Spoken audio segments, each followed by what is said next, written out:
Brought to you by Penguin.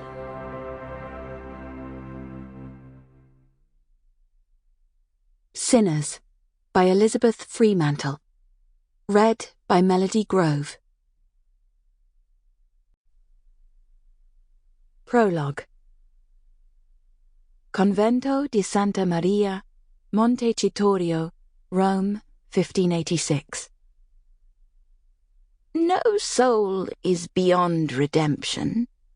Mother Superior's wimple is stiff and folded sharply like a paper bird. But we have tried to curtail your daughter's impulsiveness and curiosity to no avail.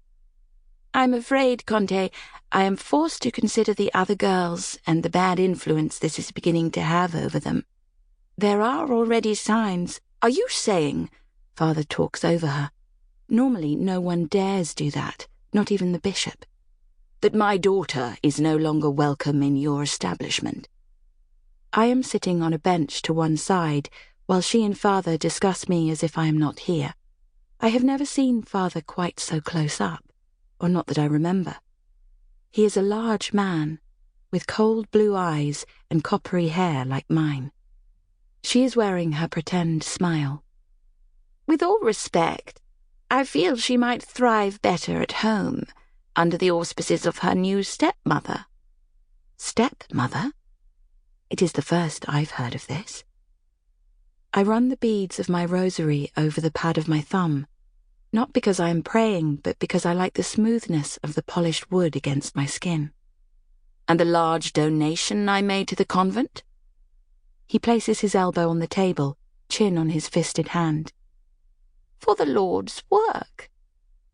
He laughs, not the kind of laugh you make when something is funny. I see. You want to keep the money and be rid of my girl. She tips her head. The difficulty is that other girls have begun to ask questions. And we can't have that. All those malleable little minds. I am trying to think about when the questions began to press at me. Remembering a time 2 years ago. I was 7 then. We were in the Oblate's dormitory, shifts hiked up, examining each other's navels with hot, pudgy hands. Most of the girls had neat little cavities, but Simonetta's stuck out like a tiny balloon, and Carlotta's had the appearance of a knot. Mine was twisted, like the inside of a snail shell. What does it do? I asked. It is where we were attached to our mothers, said Fiammetta, who knew more than the rest of us. She was older, and her father was a horse breeder, so she had witnessed the birthing of foals. Its proper name is the umbilicus. She explained the cord that must be severed to separate infant from mother. My last memory of my own mother drifted to my mind. It was a hug, her middle vast and taut, pressing into me. Then a great slosh, and a sudden commotion, the maid crying, "Your waters!" Everything was wet. And she disappeared. I thought she had been turned into a stream, like the girl in a story told by my nurse. The memory made my chest feel tight. I burrowed a seeking finger into my navel, causing a strange, sharp tug at the bottom of me, surprising as the suck on a slice of lemon. I heard my name, cut into parts. Beatrice! And looked up to see Sister Madalena hiding her eyes as if the sight of my naked belly might turn her blind. The others had whipped down their shifts before she saw.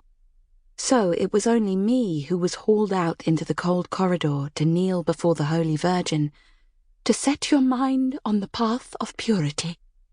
I held out my hands, palms up. Sister Madalena's punishments were soft compared to some. I found a pinprick of comfort in the sting of the ferule. It told me I was alive, not dead, like my mother. Pray that the Holy Virgin will deliver you from a life of shame, she said, leaving me alone with the Madonna weeping in her niche. The candle at her feet made her tears shine. I touched them once.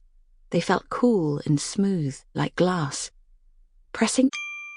Sample complete. Ready to continue?